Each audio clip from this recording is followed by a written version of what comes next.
Olá, pessoal, bem-vindos ao Desperto. Estou aqui com a professora do Método de Integração, grande pesquisadora Maria C. Pereira, que já é remida aqui no Desperto, né?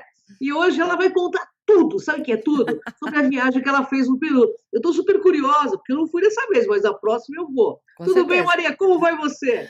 Tudo bem, Cris? Tudo bem, pessoal? Hoje é um assunto muito bacana, que eu já contei uma parte, que é a parte histórica, né, na transmissão ao vivo de 2 dias atrás, que hoje é sexta, fiz na quarta-feira, e agora a parte mais emocionante, né, Cris? Tudo sobre os extraterrestres, a Isso, presença alienígena no Peru, as isso, provas e evidências que existem lá, né, Maria? é isso aí. E Maria fala hoje sério, né? vai rasgar o verbo com a questão ufológica aí, hein, pessoal? Com Você que certeza. gosta desse assunto, que está no meio ufológico, metafísico, fica ligado aí que você vai curtir. É isso aí. No Peru é o local onde as provas existem escancaradas, Cris. É isso que eu vou Que falar um maravilha, hein, pouquinho Maria? hoje, né? Então vamos Vamos, lá. vamos começar então. Eu quero começar logo perguntando, porque eu não quero perder tempo, pessoal, porque aproveitar, né, essa grande Uhum. pesquisadora aqui conosco. Maria, na pirâmide de Huaca Pucliana, no Peru, você disse que até lá o conhecimento foi suprimido. Por que você tem essa opinião? Pois é, foi uma surpresa para mim, porque no Peru é onde as evidências existem de forma escancarada, né?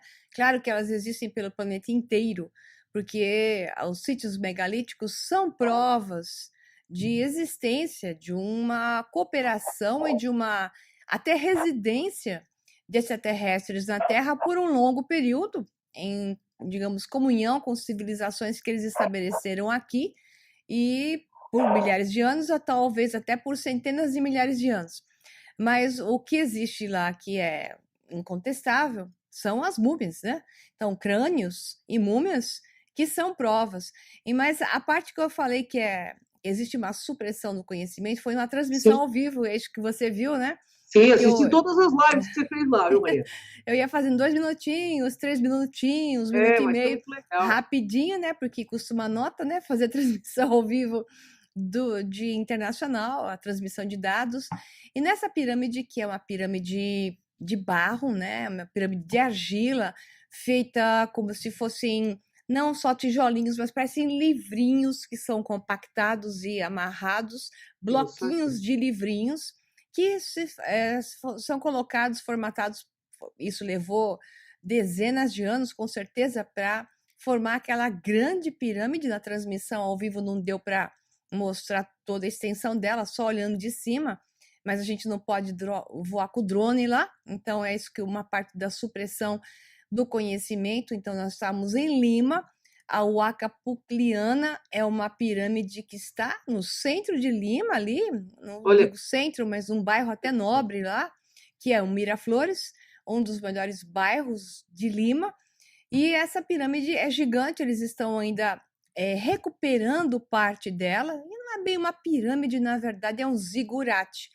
vamos segurar. Zigurate desestruturado, porque ele não tem de forma nenhuma a configuração já majestosa de um zigurate mais bem estruturado, como os zigurates de Caral, que nós fomos visitar também. O pessoal vai poder ver isso nos nossos vídeos, tanto naquele vídeo curto que eu vou fazer, que nós estamos começando a preparar, que vai ter uns 30 minutinhos, e melhor ainda, claro, no documentário que vai ter lá umas 5 horas de documentário, que vai Olha ser que legal, hein? vai ser uma aula documentário, porque nós trouxemos uns 200 gigas de vídeo de lá, do Peru. Olha que maravilha, hein? Mas Bom, então, uma pesquisadora, né, como você, né, não é de duvidar que você tenha trazido praticamente tudo, né, que você encontrou lá. o Rafael estava bem equipado, né, com drone, uma câmera de primeira linha e mais uma Osmo câmera, que é o que mais deu certo lá, é a Osmo, que ela é uma câmera que filma em 4K e ela é portátil, fácil de manejar, e o pessoal confunde um pouco com o celular, e foi isso que nos salvou, porque faz parte da história que eu falei, da Sim, supressão do conhecimento. Então, nos sítios megalíticos, você não pode filmar com câmera de melhor porte, não pode sentar um tripé para filmar. De forma nenhuma você pode chegar num sítio desses e fazer um documentário, a aparência de uma gravação de documentário. Tanto assim que entendi. nessa Huaca Pucliana, que era lá em Lima, eu estava com a câmera, né, do celular. Eu pus o celular na mão, tem que ser na mão. Se você usa pau de Sim. selfie, também não pode. Celular na mão, para ficar disfarçado, e eu tinha que ficar olhando para os guardas. Quando eles não estavam, assim, olhando Olha para que minha louco. cara, para eu parar de fazer de conta que só pode tirar foto. Tirar foto pode.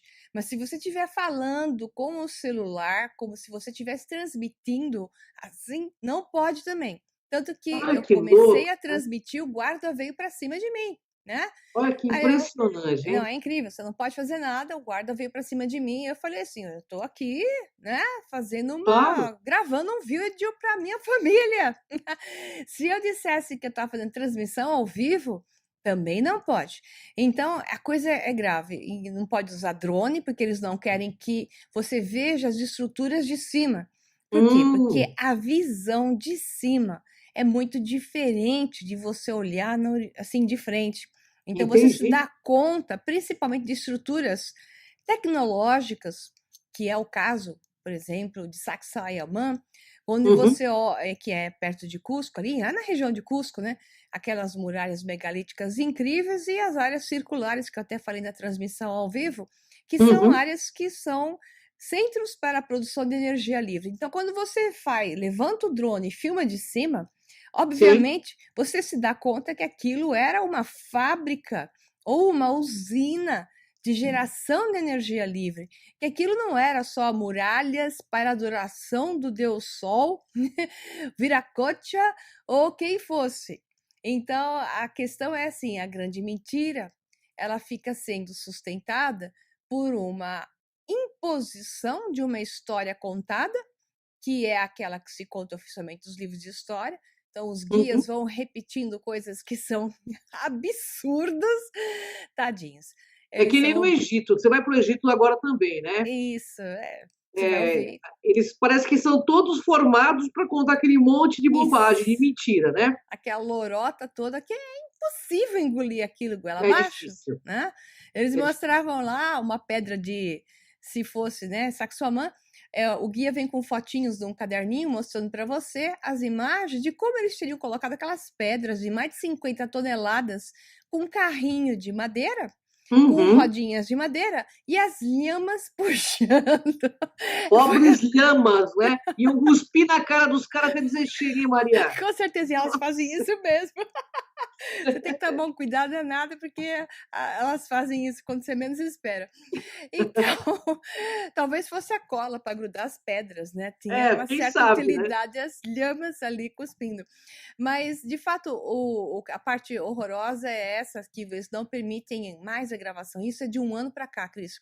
Antes o Peru estava permitindo, de um ano para cá surgiu uma lei marcial e é um monte de guardinha treinado para pular em cima, né? Então o Rafael que estava lá com o drone chegou até a polícia em Caral, Imagino. que foi o primeiro lugar, eles no toque chamaram a polícia e como o Caral é grande, eles demoraram para localizar o Rafael, foi um escândalo assim total. E ao menos pior foi que eles pelo menos pediram só para negativar, ou seja, deletar o vídeo e acompanha o processo para que realmente o vídeo seja deletado. Então, você não pode gravar. Menos pior, Interessante, né? porque Quem não poderiam tem ter. nada a esconder não teria por que, né, fazer É, isso, né?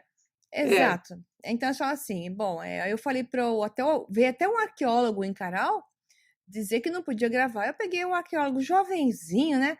Falei, não, jovenzinho tem tecnologia, não é possível, né? Eu falei, Claro. escuta, qual é a diferença? O drone filma em 4K. O meu celular filma em 4K. Então você está falando que não pode, que ele disse assim que não pode filmar, porque eles não querem que alta resolução, vídeos de alta resolução, Ah, deem detalhes uhum, sobre as construções. Eu até não né? perguntei por que não pode dar detalhes, né? Então eles estão escondendo detalhes. E o detalhe maior, claro que está por cima. Então, por cima é o que eu falei, quando você pega por cima, você se dá conta de que aquilo não é aquilo que eles contam. Então, a supressão do conhecimento está valorosa, os túneis estão sendo fechados, túneis que antes estavam abertos, que você podia pelo menos ver as entradas, eles estão fechando tudo para impedir que a informação seja dada, Cris. É isso que está Mas eu acontecendo. acho que houve um problema com você, Mariela, sabe? Porque você com essa faixa de professora Pardal, com certeza já desconfiaram que você não ia ficar só por cima, que você ia querer ir mais a fundo, né? Então, assim, o seu rostinho denuncia um pouco sua faixa de pesquisadora. Desculpa falar faixa, mas é que eu tenho descendência italiana. E estou Italiano. brincando com você, mas você tem cara de quem pesquisa, né, Maria? Então, É, eles estavam de olho, mas estavam de direto, olho. estão gastando muito dinheiro em guardinhas para suprimir, tá? Então, a única coisa que se pode fazer agora é o que salva, que eu falei, essa câmera Osmo, que é uma câmera que o povo não conhece direito ainda, e foi a que nos salvou, porque nos deu grandes imagens, e isso vai estar bem contado, então, nesse documentário Documentário. curso de 5 horas, que é o que a gente vai lançar depois. Olha, que bacana, hein, pessoal? É imperdível, hein? Porque o Peru é logo aqui, né? Então a gente tem que. Eu quero assistir esse curso, hein, Maria? Eu quero estar presente aí, hein? Com certeza. Maria, fala o que há de especial no Hum. Lago Titicaca. Qual a relação deles com o Egito e a antiga Mesopotâmia? Tudo. É É, mesmo? tudo. É Então, um na região. extremegiço esteve por lá ou não? Já estiveram todos os que você possa imaginar. Existe uma ligação indiscutível, isso são vários pesquisadores hoje que fazem a correlação de uma religião em comum em toda a pré-história da humanidade, da antiguidade, que é o termo mais adequado, antiguidades que são várias linhas de tempo. Existe uma arquitetura em comum, religião em comum, tecnologia em comum, conhecimento em comum, e povos que estão em linhas diferentes, ocuparam todos os dois hemisférios em todos os cantos do planeta. Isso Uhum. faz com que exista uma correlação, sim, digamos, de um intercâmbio não considerado na história oficial da humanidade. Porque a história oficial da humanidade começa em 5.000 anos Sim. antes de Cristo, quando você ainda tem homens de Neandertal que foram encontrados em 10.000 anos antes de Cristo. E diz, não era 10.000, mas deu carbono, 14, 10.000, não, é 30.000.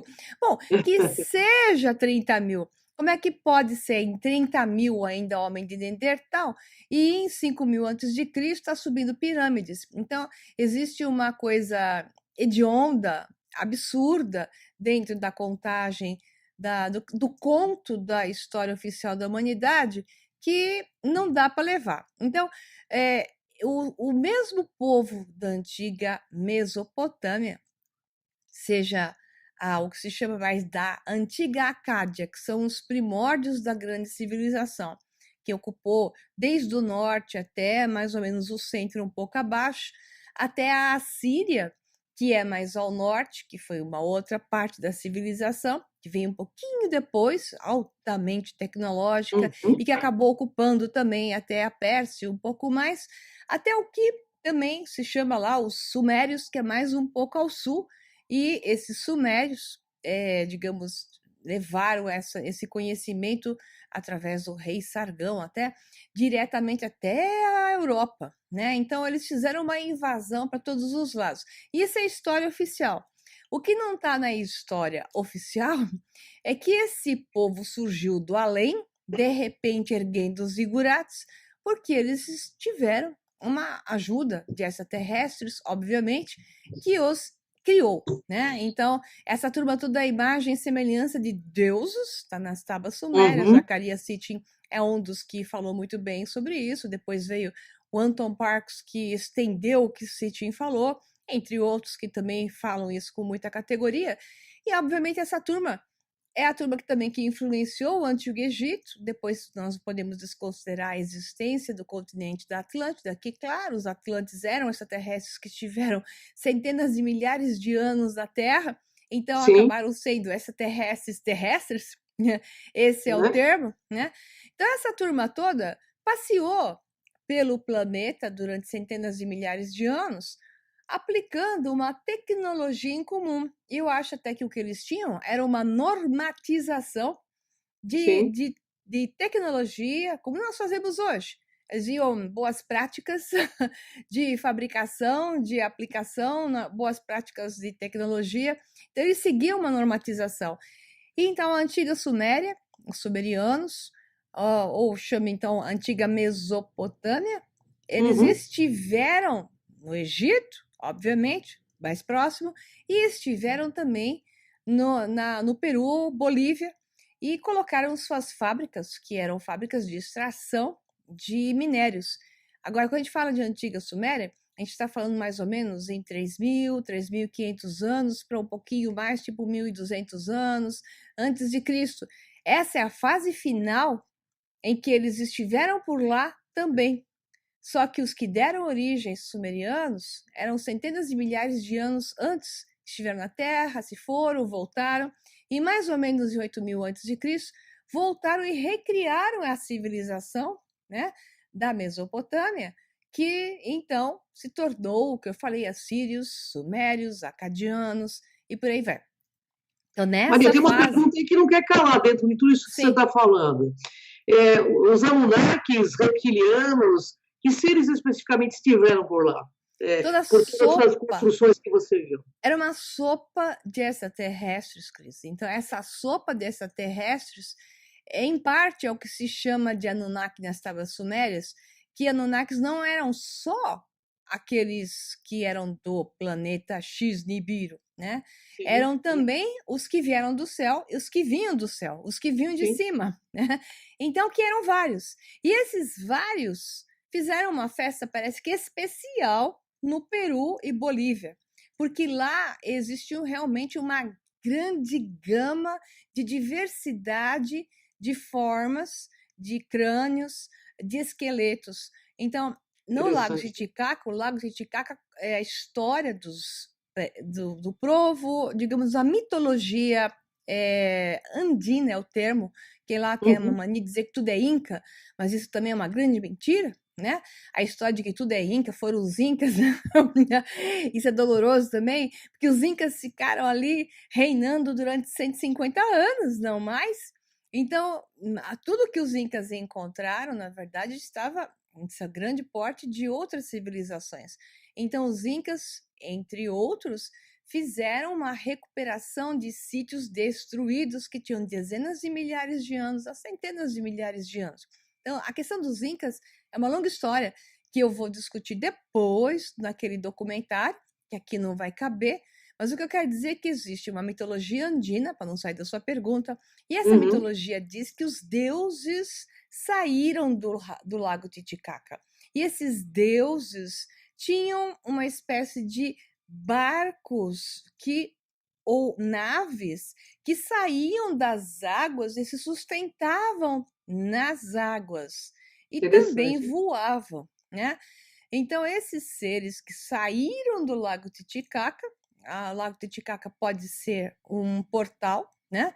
Pode estar ligado por túneis que levam a outras regiões do planeta. Então, esses seres tinham e passaram para os que foram criados na região do Lago Titicaca. Veja bem, onde está a prova do que eu estou falando? A língua proto-suméria, porque não há mais dúvida da prova indiscutível, que está em vários ângulos.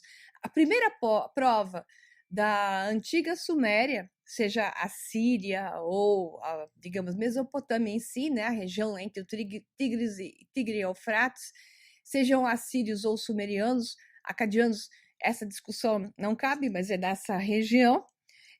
A língua proto-suméria, com uma pitada assim de acadiana, está gravada em vários pontos. A principal delas é o que se chama de Pedra Roseta do Peru, que é a que deu a tradução para o que estava escrito ali. Então, você tem uma linguagem tipo proto-aimara do lado de uma linguagem proto-suméria, numa fuente, chama-se fuente, que é uma espécie de um vaso, onde uma parte está gravada nesse proto-sumério. Então, e acadiano. Isso significa que essa fonte magna, chama fonte magna, né? Ela dá a prova de que esse povo esteve por lá, e na região dela foi encontrada, foi escavada, se mostra que ela tinha dezenas de milhares de anos. Então, eles estiveram por lá, criaram uma civilização por lá. E onde está outras provas como essas, estão na região de Pumapunku e Tiwanaku, que já é ao sul do Lago Titicaca, né? Então, provavelmente esses construtores de zigurates, que eram na antiga Mesopotâmia, construíram os mesmos padrões de zigurate, como nós podemos constatar em Caral, como podemos constatar a tecnologia e a língua que ficou gravada ao redor do Lago Titicaca, ao sul, especialmente entre Peru e Bolívia. E outra graça, que é indiscutível também, é o povo aimara, que fala várias palavras de chinês, japonês. Na linguagem aimara você encontra japonês, chinês e o gutural do sumeriano, que era uma linguagem original extremamente gutural. O som foi incrível para mim e revelador, eles falando. Na hora meus olhos saltaram, assim, né? Nitidamente proto-sumério, e eles reconhecem que é uma linguagem gutural muito difícil de falar. E da onde veio essa linguagem gutural muito difícil de falar? É de um povo que sumiu, e eram os Urus. Né? Eu vou querer saber deles, hein? Você vai falar dos Urus já já. Então, essas provas são indiscutíveis. Existe uma história não contada de uma migração desses, digamos, antigos sumerianos, assírios, etc., mesopotâmios, para o Peru, colonização, deixando sua linhagem, inclusive, nós vamos discutir depois, as provas do DNA também. Olha que maravilha. Maria, quem são os Urus e sua ilha flutuante? Qual a relação deles com os extraterrestres? Então, esses Urus, que se chamam Urus, ali no Lago Titicaca, que eles fazem as suas ilhas flutuantes de Totora, o nome é Totora. A Totora, você vê que é uma palavra que lembra muito japonês, né? Eles têm várias palavras que lembram japonês demais. É uma espécie de junco, é um junco, né? Que ele tem mais ou menos 1 metro de altura, assim, que eles cortam até com a terra. Tem plantações disso, né? Áreas alagadas e gigantes ali no Lago Titicaca. Eles pegam essa totora de metro quadrado por metro quadrado, vão amarrando elas e isso flutua, né? Formaram ilhas flutuantes. Mas essa não é a origem deles. Isso é alguma coisa que surgiu dos anos 30 para cá, segundo relatos. Originalmente, os Urus eram o povo natural da região que foram criados pelos deuses, né? E que, então, viviam no Lago Titicaca em barcos de juncos. O barco de junco deles, até hoje, é idêntico aos egípcios antigos de juncos, mesma estrutura, mesmo design, mesma forma de construção e da antiga Mesopotâmia. Então, você tem, novamente, uma reprodução de um mesmo conhecimento e uma mesma tradição. Os Urus originais não existem mais, existem os Aimaras. A linguagem dos Urus se perdeu no tempo porque era muito difícil, que era uma linguagem proto-sumeriana, que é essa linguagem gutural, sem vogais, né, onde se pronunciam sons de consoantes. Então, devido à dificuldade deles e à vinda de outras tribos indígenas da região, os que se chamam Urus hoje não são. Os Urus verdadeiros que falavam essa língua, que era uma prova, se perdeu, já não existem mais, a língua desapareceu, e esses pseudo-Urus hoje também não vivem nos barcos iguais os originais, vivem nessas ilhas flutuantes que são mais modernas. A graça é que a lenda dos Urus diz que eles existiam antes da luz. E que olha que interessante. Eles foram criados antes da luz e que quando a luz surgiu, eles já existiam. É interessante. É muito interessante. Maria, o bebê de crânio é alongado em Cusco, Huayque, né? Você considera que ele é uma prova aí da existência de ETs entre nós? Pois é, novamente, essa transmissão viva que eu fiz, para mim foi uma surpresa, porque eu não sabia exatamente aonde estava o bebê de Cusco. Eu sabia do bebê de Cusco, não sabia exatamente onde estava o bebê de Cusco, e muito menos eu sabia que a nossa excursão estava programada para parar nesse local que o nome não é fácil, chama Andauaililas. Nossa, nome é difícil, né? É um nome difícil. Então, tem um museuzico de nada do lado de uma igreja. Vamos de novo, a supressão no conhecimento. É um povoadinho minúsculo, que tem uma igreja grande, católica, e um Entendi. museuzinho pequeno. O ônibus parou lá, levando todo mundo para a igreja, né? Ah, bem. Tá. E claro que eu, Maria Pereda, não tinha interesse de entrar na igreja. Você queria ir Então, no eu, museu. Rafael Carvalho, e mais umas meninas espertas que eram do método da integração, que estavam comigo, minhas alunas, nós direcionamos para esse pequeno museu, essa pequena áreazinha que estava ali. Estava escrito museu, a gente já foi para lá. O primeiro a chegar foi o Rafael, que logo, né, ficou agitado ao ver o que tinha lá. E eu chego na sequência, quando eu vi a Waiki, né, que é uma Wawita, como se fala, né, bebê na linguagem antiga aimara, né, Wawa, né, que é um termo, eu fiquei chocada, porque era o que eu mais queria ver ali, porque essa é a Olha, maior prova, entre todas as provas que existem no Peru, de uma existência de um ser extraterrestre ou de pelo menos um híbrido, porque ele tem o tamanho de um bebê de 2, 3 meses, mais ou menos, não tem mais do que isso, só que tem dentes, a olha que boca toda, interessante. a boca Então, toda. provavelmente já não era um bebê, era um adulto, né? É provável, tudo isso é provável, mas ele tem a fontanela aberta. Por isso que vários médicos, fisiologistas, radiologistas, uma série de pesquisadores capacitados já foram ali avaliar o Auita, né, esse bebê de Cusco, que é aí desse museu pequenininho, e eles não conseguem chegar a uma conclusão do que é.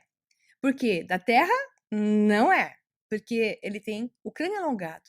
O crânio naturalmente alongado. Quando eu falo crânio alongado, o pessoal pega e me manda mensagem assim: não, mas haviam técnicas de deformação de crânio.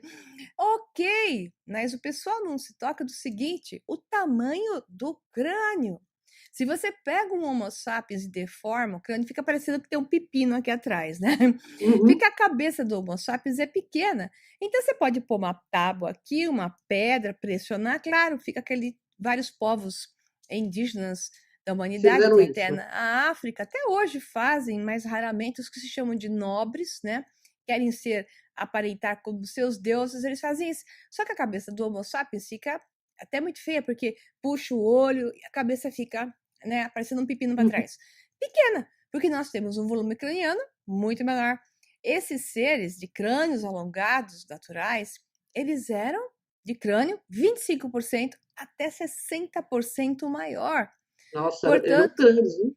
é óbvio. Então, eles já nasciam com o crânio alongado. Isso é prova de vários crânios que nós vimos. Os bebês já vinham com esses crânios alongados.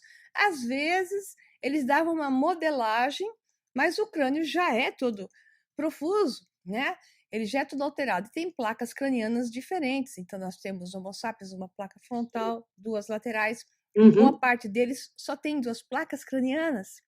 A fossa ocular muito maior. Eles tinham olhos muito maiores. Alguns eram chamados de los orejudos, né? Orelhas grandes, porque eles também têm uma fossa aqui maior para as orelhas. Então, eles não deviam ser muito bonitos em alguns aspectos para o nosso nível de estética. E esse bebê, o Auita, né? O Aiki, nós não sabemos então se é um bebê ou não, mas ele tem características de bebê e características de adulto.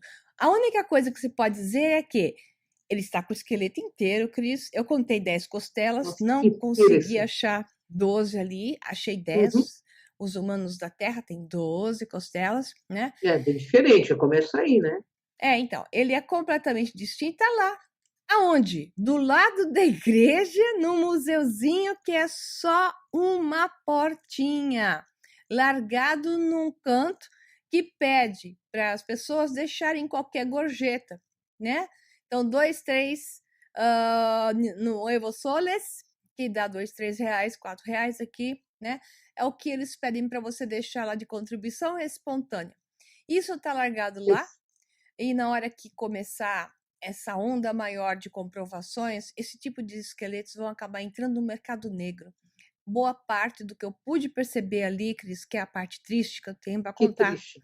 né? Nós temos vários museus de Paracas, que quando você chegar nessas perguntas, acho que vale a pena eu colocar, Claro. as múmias e os crânios estão sumindo. Eles estão sendo vendidos para o mercado negro, por quê? Porque a verdade vai ser revelada em breve. Sem Esse em dúvida, breve, sem dúvida. esse em breve Estamos pode no ser 10, limiar 15 disso, né? anos. Isso, então, o valor dessas múmias, dessas provas, era zero antes, porque ninguém olhava. A partir do momento que começa a crescer digamos, o caminhar da verdade, eles começam a ter valor para o mercado negro. E estão Sem dúvida. sumindo. E estamos no limiar disso, né, Maria? Sim. O que é uma grande pena, porque o Peru realmente ele teria que ter isso como vamos dizer, um patrimônio da humanidade, né? Até no mundo inteiro, Cris. O que acontece é que o Peru não escondeu até agora, né? E em todos os lugares do mundo onde se acha alguma coisa dessa, o que o povo faz? Chama os americanos. O que os americanos fazem? Eles vão lá, pegam e somem com a coisa.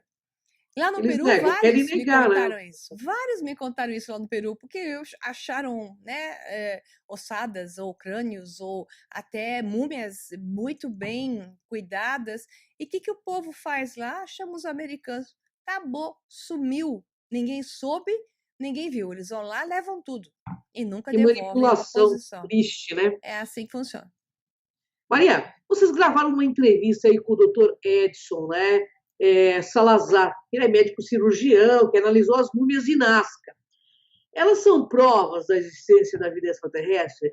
Diz aí seu ponto de vista, Maria. Então, foi uma grande sorte ter podido falar com o Edson Salazar. Ele é uma pessoa muito séria, ele é jovem, médico cirurgião, muito sério, muito ético. Eu gosto muito de pessoas éticas, né, que põem uma posição neutra e avalia com frieza os dados. Esse é Claro, o meu claro. perfil. Eu gostei muito do perfil dele. E ele teve a chance de acompanhar todo o processo das múmias de Nazca. Ele está em todos os vídeos da equipe principal, entre russos, americanos e mexicanos, peruanos, que estão avaliando essas múmias de Nazca. Então, em suas mãos, ele teve 13 dessas múmias, extraiu, tem até vídeos, né, da Gaia TV, que é quem está patrocinando toda essa pesquisa, a Gaia TV mostrando que ele extraiu material genético, tecido para fazer as análises genéticas e tudo mais. Então, ele viu todo o processo, não só com seus próprios olhos, ele é um médico cirurgião, como acompanhou todos os CAT scan, que chama, né? Que é desde raio-x até as tomografias. Então, ele disse o seguinte: das 13 múmias que ele avaliou, ele pode dizer que as que foram feitas as análises mais completas, elas são originais. Aquilo não é montado. Ele até já viu múmias montadas, né? Que chamam montadas, que o pessoal faz, liga uma peça com outra que não tem nada a ver. Mas ele diz assim: dessas peças avaliadas não são montadas, são originais. Isso mesmo tem até médica americana, radiologista, professora, doutora de uma universidade americana, que eu não me lembro mais qual é, que está na Gaia TV, que ela fala, né, que elas são originais, ali não tem aparência de montada. Então, vamos começar. Primeira coisa, não são montadas. Ponto. Então, não são montadas. Isso é uma descoberta sem precedentes na história, mas essas múmias no Peru já não exatamente essas que têm aparências e tecidos e pele reptiliana, né? Em variedades, são várias espécies que estão lá. Então, as múmias de Nazca são, na verdade, uma espécie de uma porção de uma biblioteca de algumas espécies variadas que estiveram na região Peru, Bolívia, e que passearam por lá, levando conhecimento, fazendo extrações de minérios, criando aqueles megálitos, gerando os lulo, né? Gerando híbridos para executar os serviços e os trabalhos, outros, de outras formas, podem ter ido lá simplesmente para experienciar e ajudar, e orientar e levar conhecimento, como conta a mitologia da história da humanidade no geral, e a mitologia andina não é diferente. Ela também conta todas essas passagens, né? Portanto, o Dr. Edson disse assim, as análises de DNA estão em andamento. A primeira coisa que ele pode dizer é que é muito difícil, porque os tecidos estão muito secos. Então, eles fizeram, até a Gaia TV mostrou agora, recentemente, extração de tecidos em outras áreas, porque o acesso às múmias também é problemático. A pessoa que está com as múmias, que recebeu essas múmias, tem permitido, mas existe muita pressão. A pressão é grande, o Ministério, acho que Ministério da Cultura peruano não quer nem saber da coisa, eles não estão se envolvendo, digamos, as organizações oficiais não querem se envolver, provavelmente por ordens de outros países a respeito, né? para acobertar.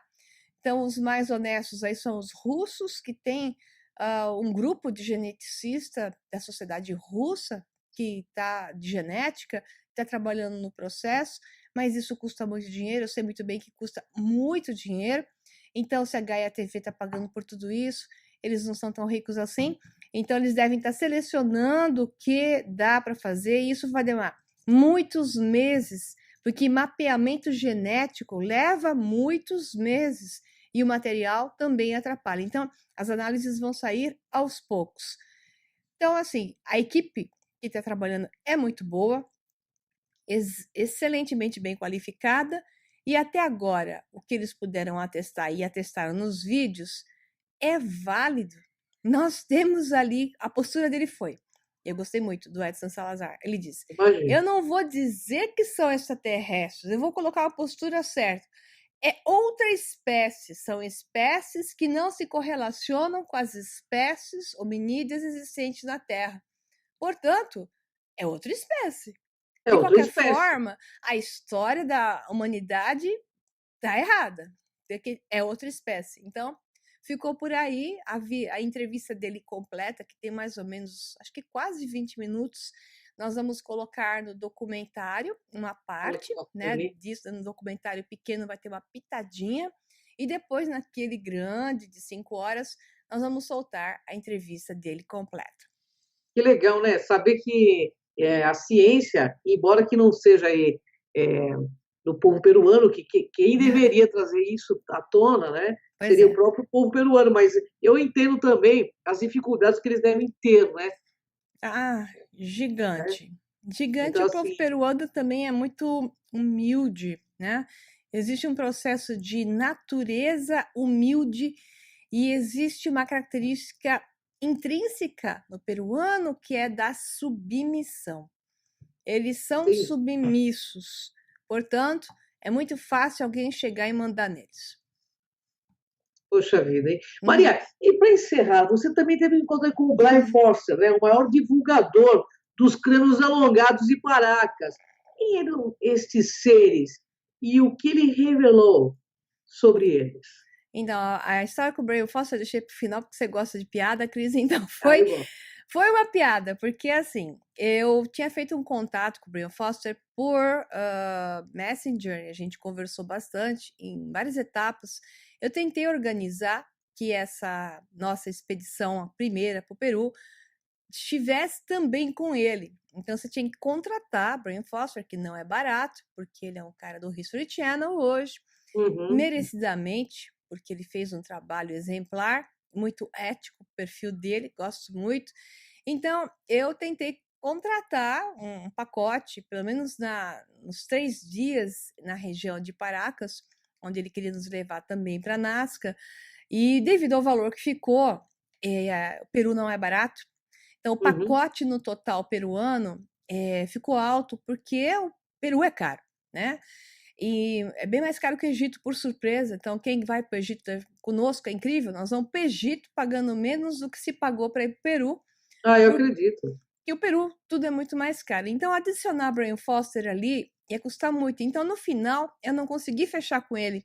Aí eu fiquei naquela frustração, né? Eu queria. Mas eu vi fotos de você com ele, né, lá? Isso, então, a graça é essa, porque a sincronicidade, ela te coloca aonde você tem que estar, se aquilo Sem for dúvida. relevante para você e você entregar. Eis que estávamos indo para Paracas no ônibus, né? E tinha um monte de restaurantes no caminho, o povo reclamando: pô, para nesse restaurante, tô com fome, quero ir no banheiro. Sabe o que é, pessoal de excursão? Era acho que Uhum. umas 4 horas de ônibus, ou quase isso, não me lembro bem, mas com certeza, que eu vou apreciando tanto que eu acabo nem prestando atenção, mas é mais ou menos isso para chegar em Paracas. E eis que, enfim, depois de muito brigar com o motorista, ele parou em um daqueles rodopostos de estrada, bacaninha até, né?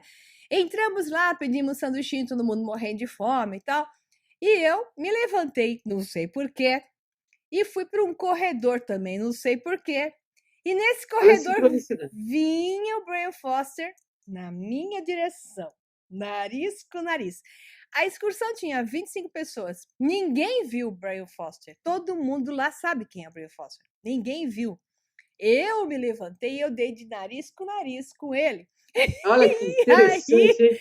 eu gritei na cara dele: Brian Foster! Ele até que levou um maior susto.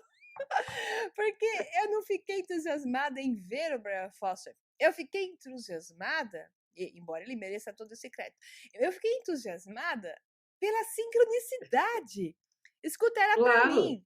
sem Eu dúvida. e ele fomos sincronizados. Ele virou para cá, eu virei para cá no mesmo corredor. Era para nos Olha que encontrarmos, interessante. entendeu?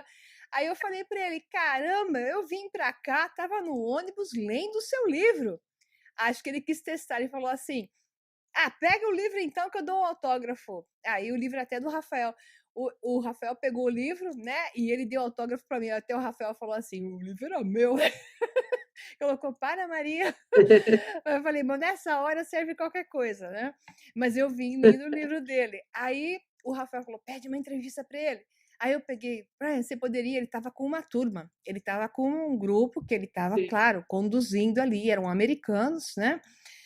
Pelo sotaque, eram americanos. E aí eu peguei e falei: você me daria uma rápida entrevista? E aí pegou, deu pra gente lá uns 5 minutinhos Que bacana, de hein? entrevista do lado de fora do rodoservice lá, né? Mas ele é muito fofo, muito gentil. E o que que ele nos revelou? Então, eu já até sabia disso, mas eu pedi que ele falasse, que o tempo era tão curto. Eu falei: Brian, conte o que tiver de mais interessante com relação a esses crânios alongados de Paracas. Aí ele colocou a questão que veio, de fato, um doador, enfim, que uma pessoa que não se identifica entregou US$ 50.000 para ele, para poder fazer, enfim, os exames de DNA nos crânios alongados de Paracas, nesses crânios fantásticos que eu fiz, né, até uma transmissão ao vivo em um dos Uhum. museus, porque são vários museus. Era o Juan Navarro Hierro, é o principal que eu falei, que está na Marina de Paracas, que o Juan Navarro morreu a questão de mais de um ano atrás, e isso fez toda a diferença. O Museu Juan Navarro tinha muitos crânios espetaculares. Os melhores já não estão lá, porque ele morreu, esse senhor, que era Olha quem só. cuidava disso, quem encontrou esses crânios, juntou esses crânios, eram centenas desses crânios. E, obviamente, quem está cuidando disso agora são os filhos, netos, né? Nítido, eu acho, posso estar sendo injusta, mas pelo número de crânios que estão expostos e pela qualidade dos que estão expostos, aqueles espetacularmente melhores se foram. E para onde se foram? Para o mercado negro. Essa é a minha opinião, tá? Porque eles não estão mais lá. Não duvido, não. É. E aí, o Brian, então, que cuidava também desse museu junto com o Juan Navarro, hoje não cuida mais, né? E aí ele pegou e disse o quê? Então, nós pegamos amostras de vários desses crânios que estão em excelente qualidade, foram mandadas agora com essa doação de US$ 50.000, enfim, né? Que resolve boa parte, mas não totalmente, mas boa parte das análises dá para fazer. Uhum. Mandaram para três laboratórios americanos, E as primeiras respostas, que isso vai demorar ainda uns 2 meses para resultados maiores, ele falou que acho que 12 amostras foram retiradas para 3 laboratórios analisarem. E note bem, me ouça agora. Vamos lá, tô ouvindo, Maria. A primeira análise que saiu de haplogrupos significa que a origem desses crânios é da antiga Suméria. Que interessante. Eles têm o mesmo haplogrupo dos sumerianos. Mais uma prova de que realmente essa similaridade entre Peru, Egito e Mesopotâmia tem a ver não só com uma coincidência, mas sim com o mesmo povo que ali colonizou. Então, o que nós temos nos crânios de Paracas, de alguns deles? A mãe é da terra, ou seja, eles são todos, as amostras deles, quando eles retiraram, híbridos, porque ficaram aqui dezenas de milhares de anos na Terra, né? Então, ocorreu a hibridização. Então, a mãe da terra. O pai é desconhecido. Não se reporta as espécies hominídeas naturalmente conhecidas em banco de DNA. Tá? Então, que interessante, hein? É uma prova absoluta. É uma prova, é uma prova. Exato. E você acha, Maria, no seu ponto de vista aí, pesquisadora, que América do Sul, por exemplo, Chile, Peru, Bolívia, tem um papel fundamental para trazer essa verdade? O que acontece hoje com a supressão, então, Cris, a pressão é enorme. Os órgãos governamentais não vão se manifestar ainda. Os centros de pesquisa ligados a órgãos governamentais tentam descaracterizar toda essa pesquisa que é feita por grupos independentes. Então, os grupos independentes que vivem de doação, boa parte deles, como é o caso do Brian Foster, né? Que estão revelando, através de boas análises, a verdade. Tá? E a verdade vai derrubar a resistência uma atrás da outra. No caso das múmias ginásticas, se não subirem com todas elas, o que é possível, né? Porque estão tentando comprar essas múmias, tem um valor no mercado negro já muito alto. Se não sumirem com todas elas, até que se possa chegar a análise de DNA bem mais extensa, toda essa resistência vai ser vencida por uma verdade, mas vai ser a longo prazo, Cris. Bom, agora a próxima viagem que a Maria Pereira vai fazer no Egito. Aí nós vamos fazer um programa para fazer essas correlações que existem lá. Sim. E cá, né, Maria? Com certeza. Então vamos para o Egito agora em novembro, pessoal. É só vocês falarem com a Era de Aquários, Viagens e Turismo, com a Edina Santos Silva. É ela que vai lhes dar a visão de pacotes. Então, agora em novembro, estamos indo para lá. Mas no ano que vem, eu volto outra vez para o Peru, que provavelmente... Aí, quem sabe eu não vou junto também, né? Isso, nós vamos pegar outras áreas do Peru. Ir. Maria, passa o telefone da Era de Aquários para gente. Beleza, estou colocando aqui embaixo para o pessoal ver. Coloca no GC para o pessoal saber. Isso, tá e, Maria, para encerrar esse programa, qual a impressão que você trouxe do Peru? Pois é, boa pergunta. São vários níveis de impressão, né? A primeira impressão é de um povo extremamente suprimido, uma desigualdade social horrorosa, uma classe média pequena, uma pobreza gigantesca e alguns ricos. Isso é típico de uma visão até, digamos assim, de um comunismo mal implantado, né? Porque você nivela tudo na pobreza. Agora, eles não estão nem na pobreza com as condições básicas atendidas, que seria a visão do comunismo, né? Porque eles não têm nem as condições básicas atendidas. Aqui no Brasil, você vê pelo menos um sistema de água, né? Chegando até a população, um sistema de saneamento básico sendo servido, mesmo em áreas pobres, obviamente não em todas as regiões. Mas lá não tem. Você não vê isso em região pobre nenhuma. E é o básico dos básicos, é a Nem água. por perto, nada. Então lá ainda é pior do que aqui. Mesmo assim, é um povo doce, como eu falei, eles estão acostumados à supressão e à submissão, e muito gentil com todo mundo, né? Então a gentileza peruana é incrível, né? E isso ficou assim encantador para mim. Agora, pelo outro lado, a parte histórica é o que mais me chamou a atenção, tirando a Claro. dor, né? Porque não só os humanos sofrem lá, os animais também, Cris, né? Você que trabalha com ONG, vive resgatando animal para tudo que é lado.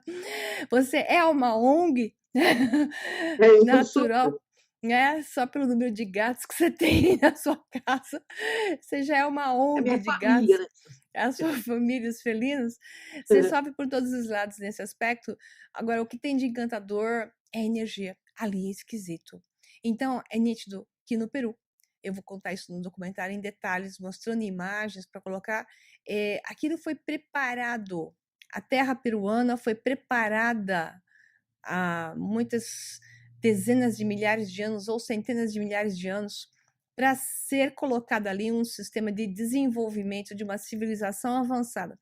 Que quando se foi, deixou a perda do conhecimento ali, que se perdeu naturalmente para aqueles que deveriam levar. E quando os espanhóis chegaram, brutos, né, e mais incultos ainda, apoiados pela Santa Madre Igreja Católica, eles assassinaram todos os sacerdotes e os médios sábios que ainda tinham algum conhecimento. Então, sobrou só a perda da informação. E é isso que a gente vê lá, uma perda da informação e uma distorção daquilo que aconteceu, né? Muito fácil de ser manipulado, e a manipulação corre solta, mas pelo menos eu consigo ver a história verdadeira por trás, e isso encanta os meus olhos, e eu digo que vale muito a pena ir. E na próxima vez nós vamos a outros lugares como Nazca, Palpa, Tiwanaku, Pumapunku, entre outras regiões que nós não pudemos ir, porque o Peru tem muita coisa para ver, né? Tem muita coisa, né, Maria? Mas você conheceu uma parte bem legal, que eu achei foi bem legal para quem foi junto. Bom, pessoal, fica aí o convite da Maria Pereira para o Egito, que vai ser, ó, o Egito é maravilhoso, e ainda com conhecimento, né, que a Maria Pereira tem, ela vai fazer, vai desvendar o Egito. E também eu te digo mesmo em relação ao Egito, que eu já estive lá, Maria. Você conhece, é muito revoltante o tratamento que eles dão para a mulher e para os animais no Egito. E me revoltou bastante. Infelizmente. Mas, assim, a gente tem que ir lá olhar, né? Trazer para a gente o conhecimento que lá tem, né? Que também, assim, tá tudo escrito na cara das pessoas, só não vê como quem não quer, né? Assim como no Peru, né? Uhum. Quando a pessoa está adormecida, ela vai no local desses, ela não entende nada, não vê nada, compra a história que te colocam. Quando a pessoa está desperta, ela vê todas as nuances. Portanto, ela não fica presa só na tristeza, ela não fica presa em nada, ela aprecia e compreende o porquê de tudo, e isso faz um processo de elevação muito importante em cada um. Afinal de contas, né, Maria, nós estamos aqui para isso, né? Para fazer essa viagem o melhor que a gente possa fazer, não é? E aprender. Eu acho que estar aqui nesse momento é exatamente isso. A gente tem que observar e tirar o melhor proveito para que a gente leve isso sepultura dentro, eternidade afora. Maria, você sabe que você mora no meu coração, você está timbrada aqui, ó, no meu coração de felina. Gratidão, uma honra estar contigo nesse programa. Faremos muitos outros. Pessoal, vá para o Egito, que vocês vão curtir muito, ainda mais com uma figura como essa, né? O Peru já valeu, e o Egito vai valer mais ainda. Gratidão, Maria. Até o próximo Despertos. Até o próximo, pessoal. Semana que vem tem mais aí. Beijo, Cris. Até. Beijo. Tchau, tchau.